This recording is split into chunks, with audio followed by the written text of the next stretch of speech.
welcome to my channel and welcome to my vlog. Panibagong araw, panibagong video na mga meron tayo ngayon. At for today's video ay meron tayo quick unboxing. So first time kong umorder sa TikTok shop. Ayan, TikTok shop. So in-order ko lang siya noong 2. So ngayon ay 4. So 2 days lang nandito na. So ganun kabilis. So try natin. So same siya, parang so dalawa para sa iPhone 12 Pro Max kahas iPhone 12 JB. So ito kasi ay naninilaw yung ganito. Ganyan naman. Yan, naninilaw na siya. Ito madilaw na. Kasi ano siya, goma, rubber. So ganyan talaga ang problema pagka clear case kasi naninilaw. So gusto ko talaga ang clear case para kitang-kita yung design talaga ng Apple. So diba? So ganyan talaga yung clear case. So ito ay clear case din. Sabi doon sa video sa TikTok ay hindi daw naninilaw kasi daw sa acrylic. So titingnan natin. Let's see. Quick unboxing lang ito. Yan, dalawa.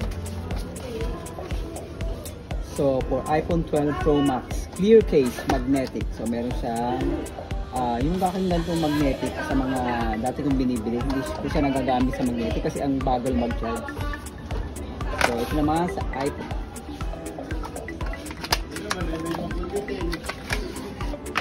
Bakit? So ganoon din naman. Wala pinagkaiba.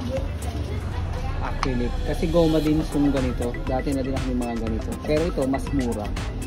Kasi ay 60 pesos na tong dalawa na to. Yan, 60 pesos na siya. Parang 30 pesos lang isa. Nagkaganto na din ako. Kasi ito ay ito acrylic. Hindi talaga sa Manila, pero ito ang Manila dyan. Pero dahil na dito na to, yan, ito kasi ay goma. Ito ay acrylic. So ang problema dyan, natatanggal to, nasisira. Kasi ito, naninilaw din naman siya kasi ay hindi siya full acrylic o plastic. Ito ay goma din. So let's see.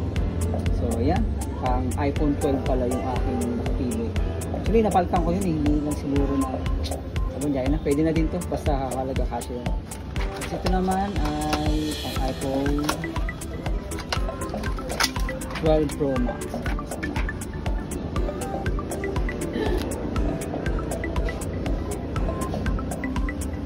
Tanggalin pa to para clear.